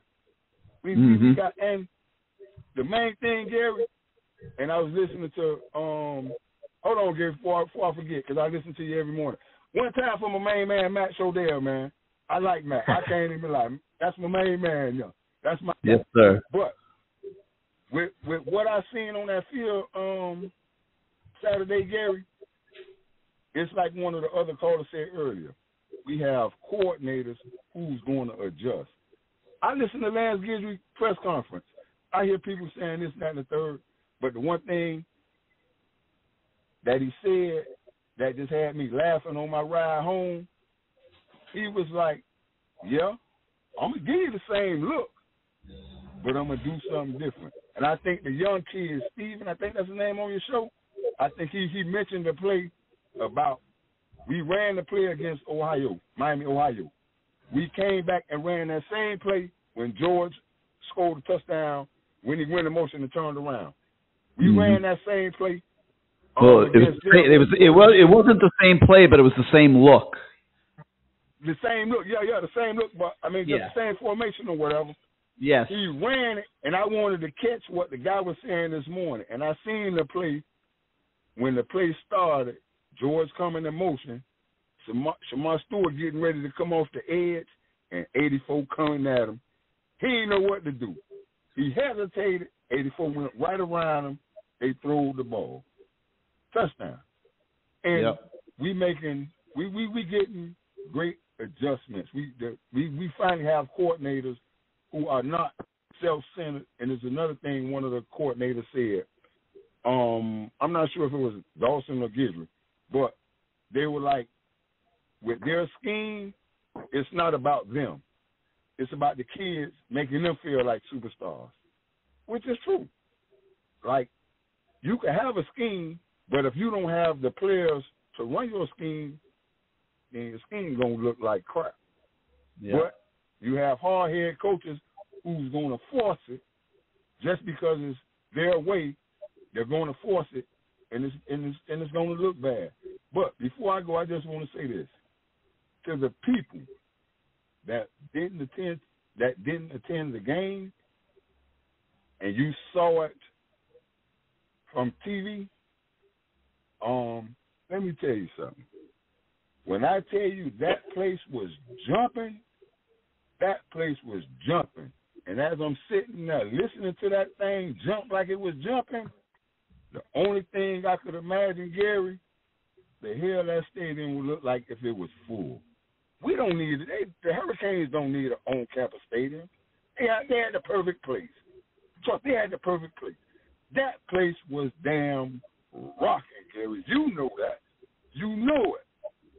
And like I said, to all the Canes fans, the team is growing up right before our very eyes. Yeah. Trust in Mario. Believe in Mario. I saw it live and in person. The same things he's selling the recruits, he also has to sell the fans. I saw it live and in person. And me personally, I don't want y'all to really think I'm crazy when I say this, but I'm going to say it anyway. But it's just a few things with it. If the Hurricanes don't shoot themselves in the foot, I'm going to say it again. If they don't shoot themselves in the foot, you're going to make mistakes, you're going to make penalties. But if they keep the penalties to a minimum, we're going to the playoffs. You can put me on hold. All right, Hurricane. Thank you for being part of the show, man. Give us a call next week. 563-999-3550, 563-999-3550. You hit the 1 on your keypad if you want to come on the show. Going all the way to the playoffs, Izubee. What do you think? I love it. I'm glad people are buying into the hype now a little bit. I'm not going to toot my own horn, but coming into the season, I felt good about it, and I'm glad it's all coming together for those guys on the series. You know, I mean, like you mentioned, man, the offensive line is a problem, and you know, Coach Shannon alluded to this during the press conference. You know, he said the offense, you know, runs through that offensive line. Without that offensive line, the success doesn't happen. The plays don't work. So, you know, seeing Mario address what, you know, we all saw was one of the biggest issues of the team, and you know, them showing, hey, we're one of the strongest units in the program now is a great thing to say. And just seeing Mario address the coordinator issues, all this stuff, seeing him address all the things that needed to be fixed and everything working out is just awesome seeing. You know, one of the reasons why I was so confident in the team coming in this year, and, you know, Tyler Van Dyke doing his thing, the wide receivers, I feel like Coach Kevin Beard isn't getting enough credit because, I forgot which caller mentioned it, it's the same exact wide receivers we had last year, Jacoby George and Xavier Restrepo and Colby Young. It's just these guys look different, they play different, it just looks different. Everything was different from their routes, them after the catch to them blocking, everything was different. So just a lot of good things, man. And I do think Miami, if they all keep it together and Tyler Van Dyke stays healthy and everything keeps clicking, they could surprise a lot of people. And that's something that I predicted, you know, in the summer. Oh, here you go. Yeah, you've been clearly enrolled in the Matt Shodell Good Morning CaneSport Braggadocio 101 class this week. I hear you. Matt'll be proud. Matt'll be proud. Heck, let's not say go to the playoff. Why don't we just say go on to the ship? We're going to the ship. How about that? I'm not gonna go that far and say, you know, we're knocking off, you know, two-time defending championship team Georgia, but I'm pretty confident we can shock some people, you know, throughout the rest of the season. I feel like the team looks good. Tyler Van Dyke looks very confident now. You know, You've got leaders that are humble, that are keeping everybody in check with Van Dyke, with Cam Kitchens. James is taking that next step too. Just a lot of things are looking good right now, and it's giving people hope, including myself. I'm gonna start calling you Matt Jr. How about that? Let's go out. Let's go out to the 813. You're live on CaneSport Live. 813, you with us? Hey, can you hear me? Yes, we can. Who's this? Hey, it's Sergio here in Tampa. Pastor Ken on the message boards. What an exciting season! What an exciting season! It is a rebuild process. I know, when Butch took over, things weren't that good, and he was rebuilding. And I was in the military at that time, so I didn't get to catch a whole lot that was going on. But I wish I had, So this is almost like a historical moment in time, I guess, where, we're 20 years of just funk, and now we get to watch a rebuild. If Mario has a track record of building, so if he can build FIU and the different places he's been at, he can do it here, and he's doing it here. So being positive about it, even among the losses that are going to happen. In the perspective is that we get to see, in the bigger picture is that we get to see what, historically what's going to happen. So it's just a matter of time. I'm confident in him. I like what I see now. The kids are learning, the whole culture thing is real. If you're in a bad place where kids are doing whatever they want, skipping meetings, etc., that's not a championship program. Championship programs don't do that. So kids are learning all kinds of stuff right now. So this is probably the time of their lives. So as fans, I think we should really just kind of sit back and watch what's happening. And I don't know. Those are my thoughts. Well, let me tell you what I'd love to see. Okay, and they play Louisiana Monroe this week, Texas A&M. But Saturday, September 23rd, Auburn goes into College Station, and then September 30th, they go to Arkansas, and then October 7th, Alabama comes into College Station.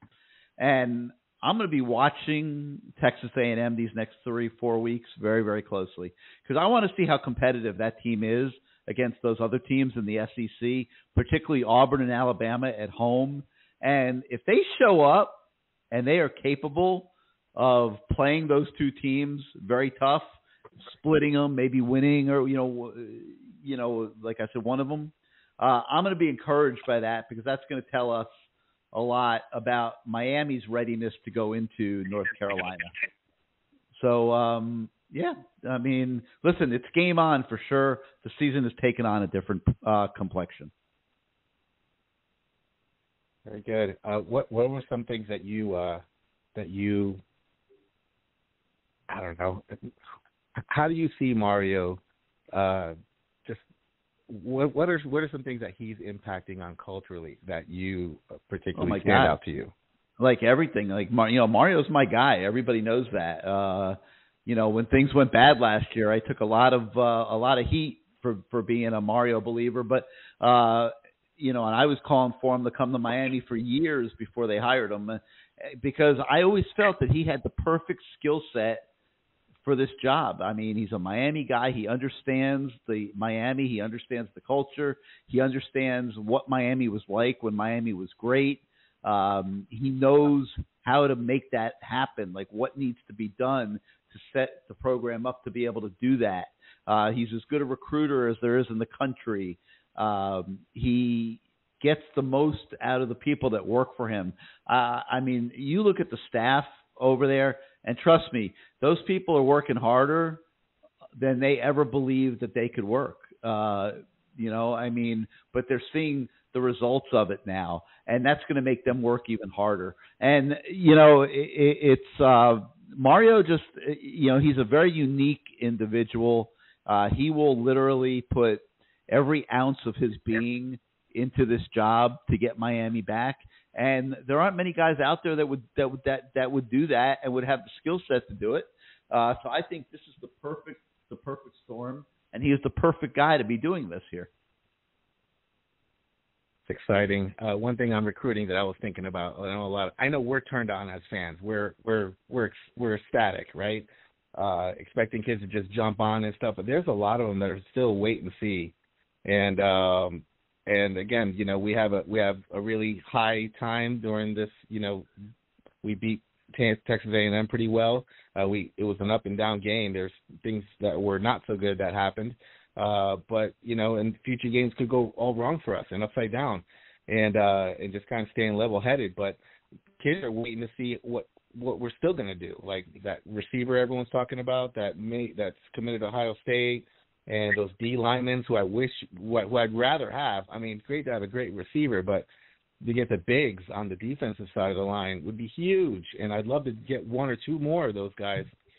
They're trying. Anyways, wait and see mode. Yeah, so he's still relentless on it. I mean, they're committed to someone else, and everyone's boo-hooing.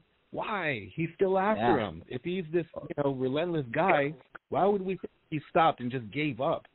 So it's insane. So I like his character, I like his persona, I like his push, and it's something to take away even in our personal lives. Like, when we get lethargic in our daily jobs, I know you're somebody who's on the go all the time, but like, sheesh, I just can't believe how much of a character he is and his will to just continue to just work.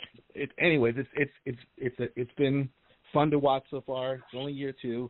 Hopefully many years to come, and maybe we'll win some championships along the way here. So, anyways, enjoy the show. Izubee, you're doing a great job. Steven, doing well, and Matt Chodell, love you guys. You guys are awesome. Thank you, Sergio. Thank you for being part of the show. 563-999-3550. 563-999-3550. Hit 1 on your keypad if you would like to come on the show. Let's go out to the 86. Wait, give me a minute here. Let's go. Whoa, I'm hitting the wrong buttons here. Give me 1 second. Let's go out to the 865. You're live on CaneSport Live. Hey, Gary, my friend. It's James from Tennessee. How are you, sir? Doing great. How you doing, James? Oh, I'm doing good, bud. Been a long time since I've had a chance to call in the show. Working, my schedule has changed, but I love listening to you guys in the morning when I go into work. So you all are always entertaining and always bring it. So this Cane fan appreciates that and everything you guys do and how hard you work. So thank you, man. Yeah, brother, appreciate you. So a couple of things that I would love to, for you and Izubee to chime in on of your thoughts. And again, this is just opinion, but last year we looked at the players and, the body language said everything, not only who was probably doing what was supposed to be done with the nutrition program and doing the weight, the weight room stuff with Feld and everything of that nature. This year, and I know it's just a small sample, they looked the part. And the players that were sent to Packin, I'm glad they were sent to Packin, honestly. And I don't wish ill on them. I just feel that they were never supposed to be Miami Hurricanes, and I'm glad for the guys that want to be here. And I've always stressed that. And I really think that some props have to be given to not only Mario and the staff, but also whatever role Alonzo is doing in terms of identifying these guys, because it is having to do about the Jimmies and the Joes, obviously. But at the same time, you have to have these kids that have a very strong mental toughness. And last year's team going down 10-0, the way that game started, I mean, you would have seen deja vu all over again had it been last year's team. So, again, I know it's just a small sample size, but I see the body language, like somebody mentioned, just how they are with each other. The camaraderie seems to be there unless there's something that I'm missing. But the point I was wanting to get with by using that as a backstory, you look at those kids at Texas A&M, and they paid top dollar for a lot of those guys. And they just, and unless I'm wrong, I don't know anything, it just seems they're just going through the motions over there, Gary. I mean, you're making a great point. That could be part of their problem over there. Could be they're paying top dollar. Yeah, and I mean, and here's the thing. I mean, no disrespect, because there might be some Miami fans that listen to this show that live near there in Texas. But let's be real. Unless you're there and you bleed Aggie and all that stuff, I mean, it's just a paycheck. Are you just going through the motions and you're going to get paid whether you win or lose? And you just paid them to get there. do they really want to be there? And that's the difference of what I saw on the field between both of those teams. And realistically, why wouldn't you want to come to Miami and play for Mario unless you don't want to put in the work? And I can tell the guys that are there have put in the work. And if they're not putting in the work, he will have no problem sending them a pack-in like the other 41 that were sent before them. I mean, you don't want to put in the work, you better not come to Miami. I'll tell you that right now. I mean, you will not survive. Exactly, and that's my point. I mean, we don't need any prima donnas here. There's not one player that's better. A lot of people have been asking about, what about Jaleel Skinner? What about this and so forth? Listen, the guy that's playing tight end is who Mario trusts right now. That's what it needs to be. And the receivers are giving everything that, is what they're needing to do to move the ball downfield. Well, let me tell you something. I don't know that anybody's really noticing this. That guy is playing at a really high level, Cam McCormick. Yeah. He's not catching a lot of balls, but he's playing at a very high level. Yes, and the maturity is there. I mean, I know everybody's made fun of how many years he's been there, and there's been some injuries in the COVID year and all that. We're blessed to have a guy like that, honestly. 100%. Another upperclassman that's leading it.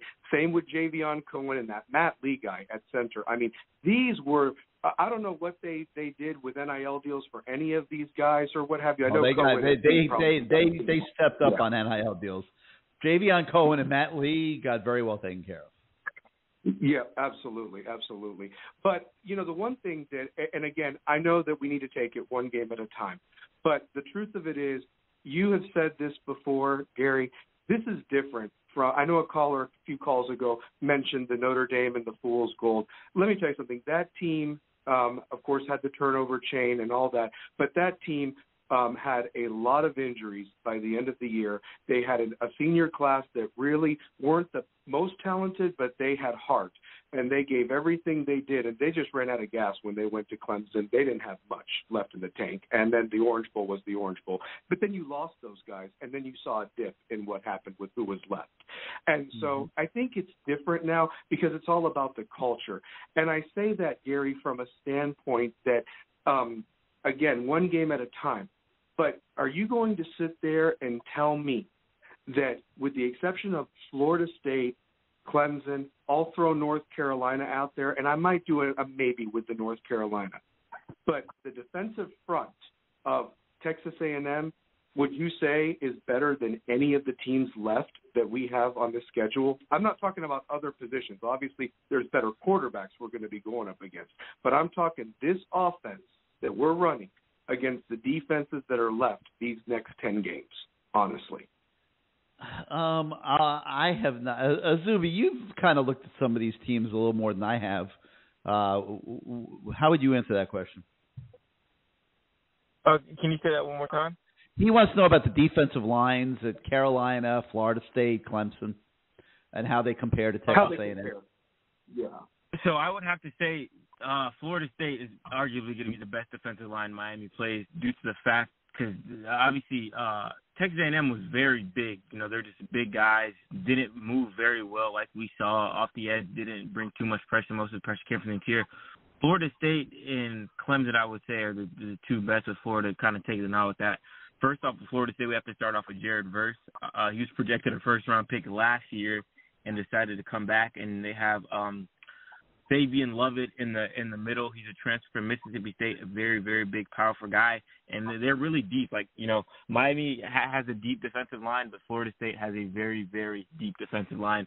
And I feel like that's going to be Miami's biggest kind of, battle against Florida State. But, the North Carolinas and the other schools, they have, okay defensive lines, nothing I'm, too crazy about. But I think Texas A&M is going to be one of the better defensive lines, star-wise and star power-wise that we'll see. But I think Florida State is the number one. And then I would rank it Florida State, Clemson, Texas A&M, and then the rest of the guys are kind of on the same level.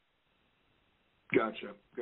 Well, and then the other thing, too, Gary, I know that you mentioned how important, I know you and Matt had disagreements about the importance of this Texas A&M game, but I sided with you in that argument that this was a big game, and there's a lot to be said about momentum, because could you imagine this team, had they lost on a last-second field goal or something, they went 4 quarters, battled, and everything like that, and you still lose. You come up short. You're on national TV. You have all these recruits there, and you fall short again. And then it's like, what's the narrative? Oh, same old Miami, same old Miami. And of course, that was everything, man. That was everything with a capital E and a capital V and a capital ERYTHING, man. That was it. That was it all on the line Saturday. Absolutely. And anybody would be kidding themselves if they didn't, because Miami was 0 against the SEC since that game that they took from the Gators 10 years before with Al Golden and that team, Duke Johnson and all them. So they had lost every SEC game since that upset against that Florida team 10 years ago. So that was huge. That was huge from a whole perspective. And like you, I'm going to be curious to see if the wheels do come off with A&M, or if they do go in and play the Auburns and the Arkansas and the Alabamas.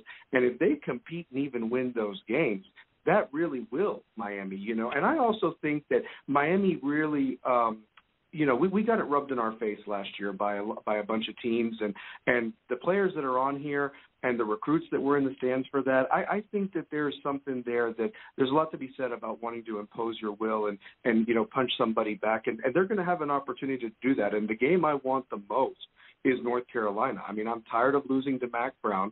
I mean, I feel that the Miami Hurricanes basketball team has a better record against them than our football team since we joined this conference in 2004. I mean, I really believe that. I mean, I'm probably exaggerating, but I'm just saying, because you play them twice a year sometimes. But it just feels like we should be a football school, and I think we're getting to that point.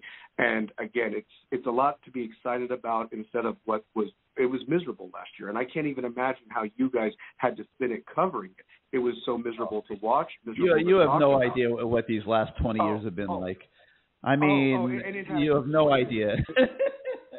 Yeah, no, 20 years, different coaches, different players, and all what you've had to put up with. And it's about time that luck changes our way, not only for the Canes, but also for the Dolphins, hopefully, because it's just been miserable. It's just been absolutely awful. And even though I've been up in Tennessee, the sad thing is I hate getting clowned for wearing my stuff by MTSU people. I mean, you know how embarrassing that was? I got people calling me before the game was even over. So MTSU, James, and it was embarrassing. It really was. But I say that, look, we had a conversation 2 years ago. I'll leave it with this because I want other guys to get on here and put their point on. But you and me, we were excited as anything when Mario was even being talked about to replace Manny. We knew what he would bring to the table. I'm tickled pink if it comes maybe a year or two earlier than what I thought. But I said give the man 4 years to see what happens. But I'll tell you this, if they somehow go on this run with momentum the way I think they can, and I know that the depth is still not where Mario would like it to be, but if we can stay healthy and catch some breaks, the 10-2, 11-1 realm is not out of the possibility. And even if you should go up to Tallahassee and lose close, and that be your one loss, am I not mistaken that they've done away with the divisions and the two best teams with the two best records go and play again in Charlotte December? Yep. So I'm just saying that you're playing with house money at that point. And it'd be an exciting season. And let's just see who signs where come December 20th or whatever date that is. So, but listen, guys, I love you. Keep doing your thing. Go Canes, and let's keep it rolling, guys. Thanks, James. Thanks for being part of the show. Give us a call next week. 563-999-3550, 563-999-3550. Hit the 1 on your keypad if you want to come on the show. Let's go now to the 706. You're live on CaneSport Live. Good evening, Gary. This is your voice, Sebastian. How are you and the team doing? What is going on, Sebastian? We are rocking and rolling, man. Very, very impressive video. I saw improvement in just all areas, offense, defense, special teams. I'm interested in relations to some of the players that are on the team that I don't see getting a lot of playing time. I just want to make sure there's no issues with them, like Jaleel Skinner. How is he coming along? He's not. He's probably the number 4 tight end now. He's just, he hasn't done the work in terms of getting bigger, more physical. He's not a reliable pass catcher. He's struggling, man. He's struggling, and I don't know what the future holds for Jaleel. If they keep recruiting the way I think they're going to recruit, I wouldn't be shocked if, you see him in the transfer portal after this season. Is there any way? What about the possibility of him just redshirting? Who? What about the possibility of him just redshirting this year? Well, he probably will redshirt. He's not playing. He probably will redshirt if he chooses to stay. Okay. If he doesn't choose to stay, he could still redshirt and keep his eligibility in a pretty good place and go somewhere else. Okay. I hope he pans out because I think he has a lot of talent. I just think he needs to get a little bit bigger. He's got talent, but he's got to do. This isn't high school anymore. You got Arroyo there, you got McCormick there, Arroyo, Riley Williams is going to be a heck of a player. Jackson Carver could develop, and then they're recruiting this guy Galloway that's showing them a lot of love, who looks like he's a very good tight end, and there'll be others. And if you don't develop, you get left behind. Yeah, Gary, I came in late. I worked late, so I'm coming late to the show. You may have already talked about this. Are there any major concerns I should have for the players that went out with injury, especially on the D line, like Messidor and Dean, and on the offensive side, Mark Fletcher? I'm not sure who the other person. I think it was Cam. I doubt we will see Cam this week. We may not see Cam for 2 weeks, which may not be bad. But what can you tell me about on the injury front about those players I mentioned? Well, Branson Dean came back out of the locker room in full uniform, and he was on a bike. It looked like he's probably trying to stretch out his hamstring or something. My guess is he'll be okay relatively soon. Messidor, we don't really have a report on, other than that Mario said everybody's going to be okay. So I'm assuming that means back in the next few weeks. Same with Mark Fletcher. We do not have a report there either. Gary, as I looked, they said that the Miami Texas A&M was probably the most watched game over the weekend. So I can only imagine. Other than Texas Alabama. Alabama had double the viewership of Miami Texas A&M, but Miami Texas A&M had about 4 million. They beat Notre Dame, okay? Now I'm thinking to myself, Notre Dame, like they got their own damn TV network contract, and Miami Texas A&M drew like about 1.5 million more people. I'm thinking to myself, maybe Miami should go independent and get their own TV contract. That's something to think about. We don't know how the ACC is going to shake out, but that's not going to happen. But I thought it was pretty cool that they drew better than Notre Dame on TV. When I see them get all this national exposure, and I don't want to get ahead of ourselves, but I see progress in the program, and I think you would agree with me on that. Do you think there's a great possibility that we can get back into the recruiting game for some of these talented players that we're looking at? Because I can only anticipate there's probably going to be some recruits that's probably going to start to pay attention to Miami throughout the season. What are your thoughts on that? 100%. Izubee, who do you think gets back into the mix by December? I'd have to go with, obviously, from a wide receiver standpoint, obviously Jeremiah Smith. A lot of players are now joining in the recruitment efforts, and Miami showcasing that their receivers can make big plays and put up big numbers. So I'll start there. Defensive side of the ball, I have to go with Ellis Robinson. He's been a guy that from day one, you can just tell when you see him around Miami, when he's around the coaching staff, his face just lights up. I talked to him at IMG's media day, and he said he'll be keeping a close eye out on Miami. He loves the staff. His parents love the staff. He's hoping to get out again to Miami. And then up front, a guy like David Selling that Miami was after for so long, I feel like if they continue to impress on the field too, they could maybe circle back with him. And just let me try to think of some other guys. Kamarion Franklin maybe. Another guy Miami, narrowly missed out on and things like that. So just I feel like Miami's loading up the clip every week. It's just, hey, we got a couple more things we can show you. Come check us out. Hey, we got this going on. Come check it out. I know we missed that on you, but, don't close the door yet. So a lot of guys in Miami can kind of start circling back that they missed out in the summer if these results keep coming. Oh, I totally agree with all you guys. Like I said, as I watched throughout the year, I'm not so discouraged by what I see on the recruiting front, even though we're kind of like in the top 20. I just kind of feel like if we go through the season, continue to improve, things are going to be on the up and up. I don't want to be the last caller, but I just leave you guys with this comment. I want to hear your thoughts on this particular matter. Could you guys talk a little bit about, both this is for Izubee and both for you, Gary, when we go down 10 to nothing, and this is right off of the muff punt, I think, by what's the number 3's name? It slips my mind. He played the ball. He played a great game, but number 3, I can't remember. Kobe George. Now. Kobe George. I thought that was a pivotal moment in the game because I felt like if we didn't have the right leaders, the right mentality inside the building, and the mental toughness from the team, we really could have unfolded. What have you guys been seeing all along through spring practice and fall camp that you guys knew that we were not going to crumble at that particular moment? Because what I saw was a lot of positive attitude, positive energy from the sideline, from the players, where I think they were more selfless, not selfish, to kind of pick up another teammate.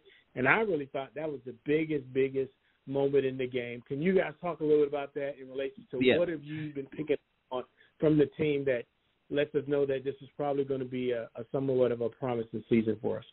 Well, I'm going to tell you, I talked about this earlier in the show. My phone was getting lit up at that point. I mean, everybody I know was pounding me, and people were upset, same old. I'm like, everybody calm down.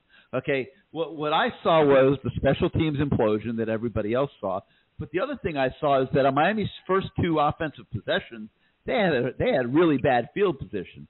And they weren't going to come out from deep in their own territory and start freewheeling it all over the place in that ball game and subject themselves to mistakes on top of what was going on special teams. They had to be patient early and just wait for something to break. And when they got the ball back for the 3rd time and they're down 10-0, and I was sitting there texting everybody saying, okay, calm down. Well, all they need is a good drive here, get some points on the board, get a touchdown, and everything will be fine. And sure enough, that was where they scored on that drive. And, I thought that was the turning point of everything because it stabilized everything bad that was going on. And from that point forward, they dominated the first half. I mean, they legitimately could have been up by a couple touchdowns at halftime had they not stubbed themselves in toe the whole early part of the game. And the second half played out a little bit differently, but I never felt like they weren't in control of the game. Well, Go ahead, Izubee. Oh yeah, I was gonna say. Well, what I saw was kind of just trusting in coaching and trusting in the process. Because throughout the spring and the fall and the summer, when you ask these guys, how do you like these schemes or how do you like these coaching styles, they said, man, these coaches make everything so much easier, make us play free, make us play fast, and they teach us in the right way, and that's just something that builds confidence and builds momentum in a player. I mean, I played football all throughout life, and when you have a coach that believes in you and instills that faith and confidence in your abilities, that just makes you play at another level. And I feel like all that little stuff that they went through the fall, through the summer, getting to know these coaches, trusting these coaches, you kind of saw that reflect on the field with, hey, guys, we might be down, but we know our talent, we know what we can do. Let's keep our heads in this, and then they saw the results from that. Yeah, I believe every coaching staff has to go through a period like that, where you win over the kids, where you get them to the place to say, hey, see, didn't I tell you? If you just trust in me, trust into the process, it will get you to where you need to be. And I just think it makes coaching on the field that much more easier. And we'll see how the season's going to play out or whatnot. It's something that I believe that we never had last year with the previous coaching staff. I'm not going to talk about it. I'm not going to say anything. I saw it in Van Dyke's body language. I saw it in the team. It's just something that I felt like we never accomplished last year. So we'll see how this year's going to turn out. But extremely pleased and excited. I'm happy about the win. I'm happy about the progress in all phases of games that I saw. I just hope these guys play level-headed and a lot of the young guys get a chance to develop and show their stuff. All right, Sebastian. Well, thank you as always for being part of the show, man. All right, then. Thanks, you guys. Y'all have a great week.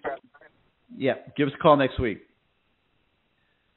All right, 563-999-3550, 563-999-3550. I'm going to put out a last call for anybody who wants to get on the show tonight. Hit the number 1 on your keypad, and we'll try to squeeze you in here. Let's go right now to the 419. You're live on CaneSport Live. Hey, Gary, how you doing? Doing great. Who's this? It's Ohio Kane. I called you last week. I was down for the game this weekend. Uh-huh. And the thing I noticed big time, obviously a great crowd, good vibe.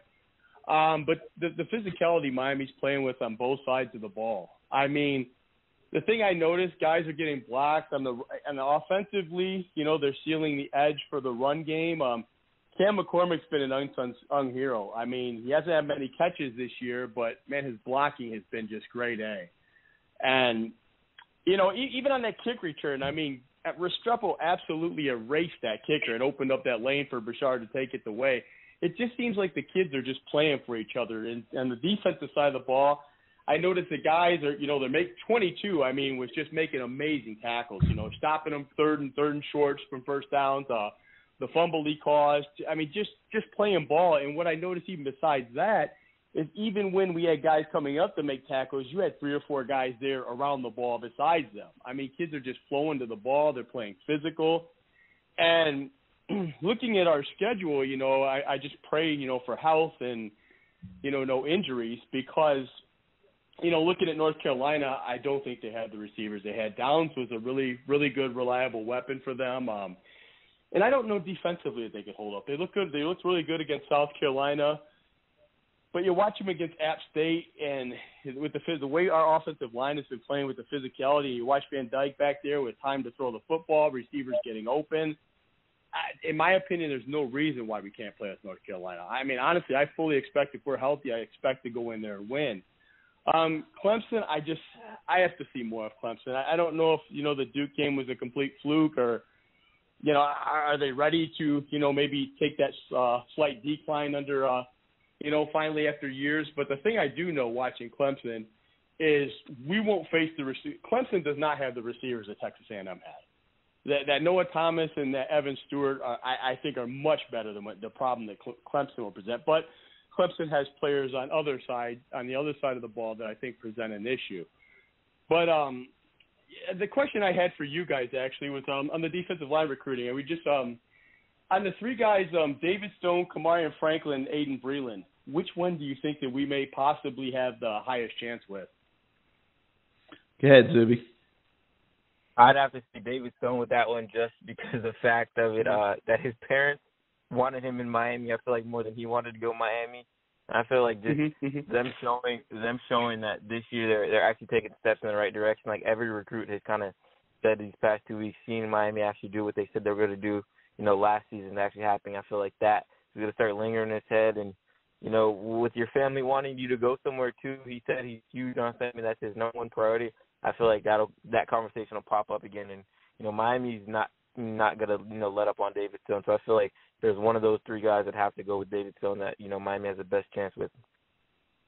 Okay. I definitely think that if things continue in the trend that they're heading, I think we're going to get somebody. We're going to get a big name D tackle before the summer. I really believe that. If the team can get, you know, 9-10 wins and who knows, maybe even better, I definitely think we're going to get a stud D tackle to come on board. I really believe that. Well, you got one. You know, you got one committed. Yeah, we got one. No. I do. I really think the trajectory of the program is really starting to look up. I mean, really, right now you look at the concern where it's just depth. You know, that's the thing that scares you about the rest of the season. Some injuries in the wrong spots for us could, you know, really hinder, you know, could really put us back a little. But you give us 2 more recruiting classes, that cupboard will be pretty full. So I think, you know, things are looking up for us, no doubt.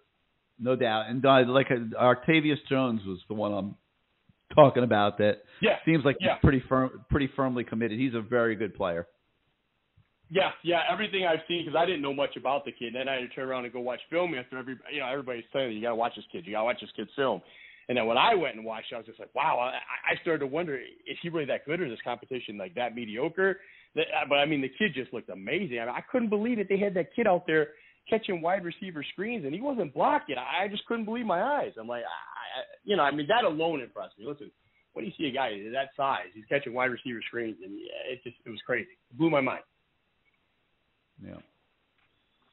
Yeah, absolutely. All right, Ohio. Well, thank you for your time, Gary. No sweat, man. Thank you for being part of the show. Absolutely. All right, Izubee, there were a couple things that were submitted on the message boards that people wanted us to comment on. So let me hunt those down here real quick, and we'll address those.